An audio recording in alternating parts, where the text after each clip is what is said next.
There were moments during the Cold War when the world seemed calm. No explosions, no visible conflict, no signs of war. But beneath that silence, something was always moving, far below the surface of the ocean. Hidden from sight, a different kind of standoff was unfolding. Submarines, silent, undetectable, carrying weapons powerful enough to change the course of history in minutes. And at any given moment, they were already in position, already waiting. Because in a nuclear world, the most dangerous force wasn't the one preparing to strike. It was the one that was already there. This is a story of the submarine patrols that kept the Cold War frozen. The missions that never made headlines, but prevented the unthinkable. At the height of the Cold War, the United States and the Soviet Union faced a reality unlike anything before. Both possessed nuclear weapons. Both had the ability to strike across continents. And both understood that once a full-scale conflict began, there would be no way to contain it. The balance between the two superpowers wasn't built on trust. It was built on deterrence. The idea that neither side would attack because the consequences would be immediate and devastating. But for that balance to hold, one condition had to be guaranteed: a second strike, the ability to respond even after being attacked. Because without that assurance, one side might believe it could strike first and eliminate the other's ability to retaliate. And that belief would make war more likely. For the United States, ensuring that second strike capability became a priority. Bombers could be intercepted. Missiles and silos could be targeted. But submarines were different. Hidden beneath the ocean, they were difficult to detect, difficult to track, and almost impossible to eliminate completely, which made them ideal. But having submarines wasn't enough. They had to be deployed, constantly, patrolling the oceans, positioned in locations where they could respond at any moment. That meant long missions, extended deployments, crews operating in isolation for weeks, sometimes months at a time, because once a submarine left port, it disappeared. No signals, no visibility, no confirmation of its exact location. Only one certainty: it was out there. And that uncertainty became the foundation of deterrence. Because if an adversary didn't know where those submarines were, they had to assume the worst: that they were close, that they were ready, that they could not be stopped. The United States developed a system built around that idea: ballistic missile submarines, designed not for combat, but for presence, equipped with nuclear missiles capable of striking targets across vast distances, operating silently, hidden beneath layers of ocean. Their mission wasn't to engage, it was to exist, to remain undetected, to ensure that no matter what happened on the surface, the response would still be there. And if you're interested in Cold War stories like this, where the most powerful operations were the ones no one could see, consider subscribing, because what these patrols created wasn't just a military capability, it was stability. Because once those submarines disappeared into the ocean, the balance of the Cold War didn't depend on what was visible. It depended on what couldn't be found. Once the system was in place, the patrols began. Quietly, without announcement, without recognition, submarines slipped beneath the surface and disappeared into vast areas of the ocean: the Atlantic, the Pacific, remote regions where detection was difficult and surveillance was limited. Each patrol followed a simple principle: stay hidden, stay ready, stay unpredictable. Because the effectiveness of the mission depended entirely on one thing: remaining undetected. Inside the submarine, life was unlike anything on the surface. No sunlight, no horizon, just the steady hum of machinery and the controlled environment of a vessel designed to operate in isolation. Days blended into nights. Time was measured not by daylight, but by routine, shifts, checks, procedures repeated with precision. Because even in silence, the system had to function perfectly.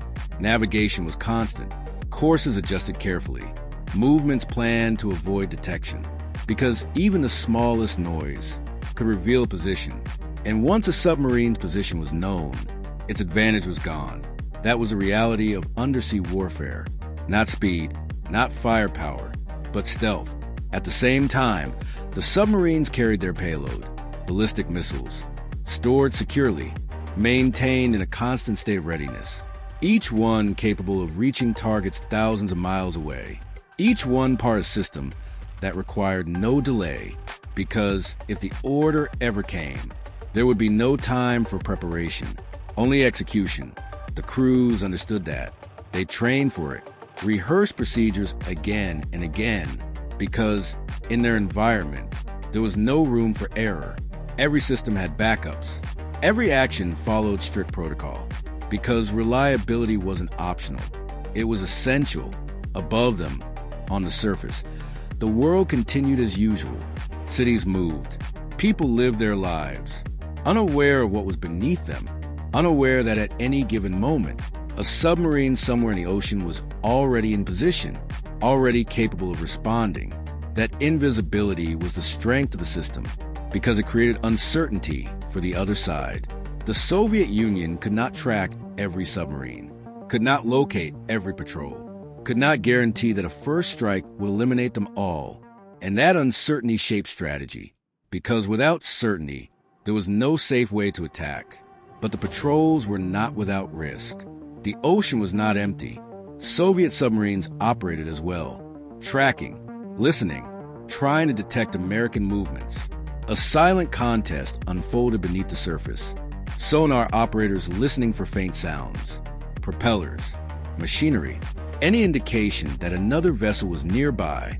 Sometimes, submarines would come dangerously close, unaware of each other's exact position, operating in the same depths, separated by distance, but connected by risk, because detection didn't always mean engagement. Sometimes, it simply meant observation, tracking an adversary without revealing your own presence, maintaining awareness while remaining invisible.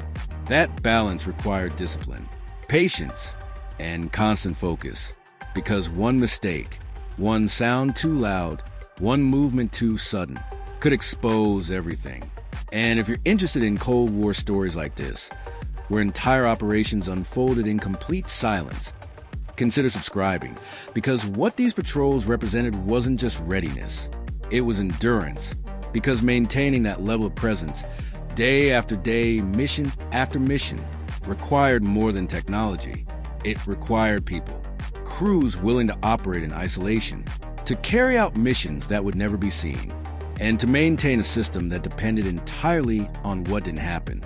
Still, despite all that discipline, the ocean remained unpredictable, and even in the most controlled systems, there were moments when the balance was tested. There were moments during those patrols when silence became something else. Not calm, not controlled, but tense. Because even in a system built on precision, the ocean could introduce uncertainty. A faint sound on sonar, a contact that shouldn't be there, a movement that didn't match expected patterns. Inside the submarine, everything would change. Operators leaned closer to their equipment, headphones pressed tight, trying to identify what they were hearing. A distant propeller, another submarine, or something else entirely, because beneath the surface, identification wasn't immediate. It was interpretation, and interpretation could be wrong. Sometimes, those contacts became real. Another submarine operating nearby, Soviet, silent, trying to do the same thing. Listen without being heard, track without being detected.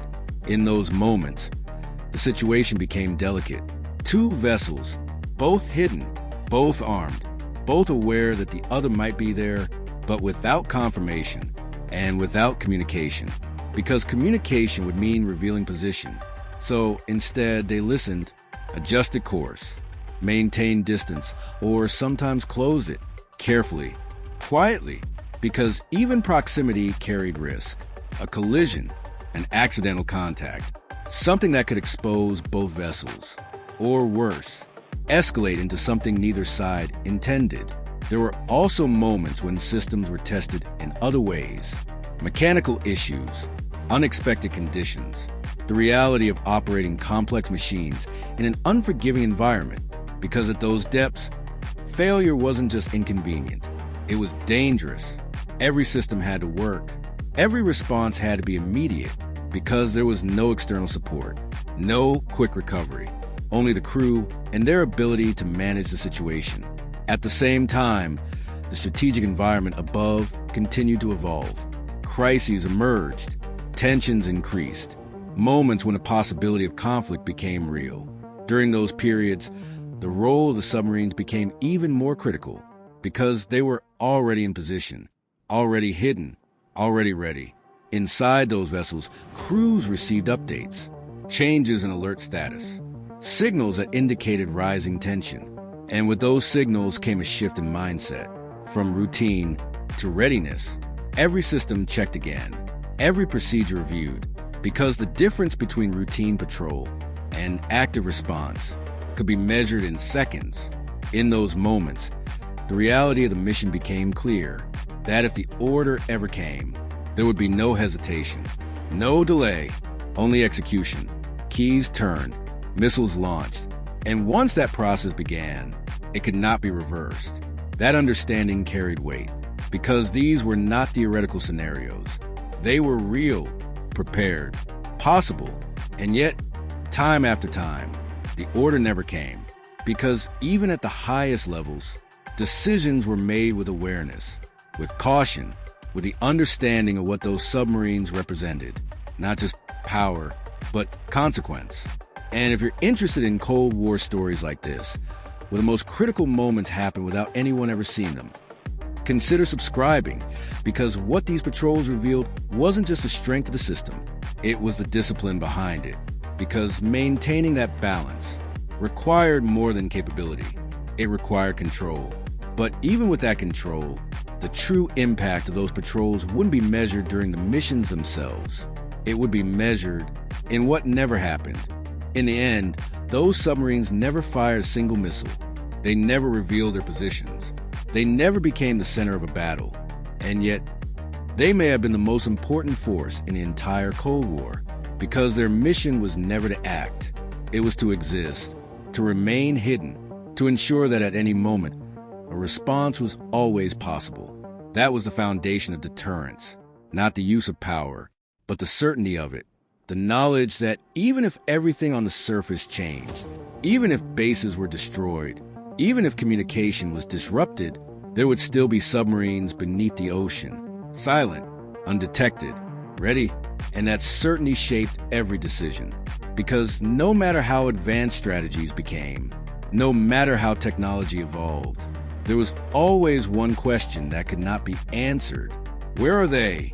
And without that answer, there was no safe path to escalation. The patrols created a balance that didn't rely on visibility. They created a system where absence was the greatest form of presence, because what could not be found could not be stopped, and what could not be stopped had to be respected. For the United States, this represented more than capability. It represented control, the ability to maintain stability without constant confrontation, to project strength without visibility, to ensure that even in the most uncertain moments, the balance would hold. At the same time, it required discipline at every level, from the crews beneath the ocean to the command structures above, because the same system that provided stability also carried immense responsibility.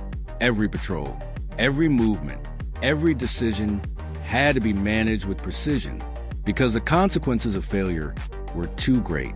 But over time, the system proved itself.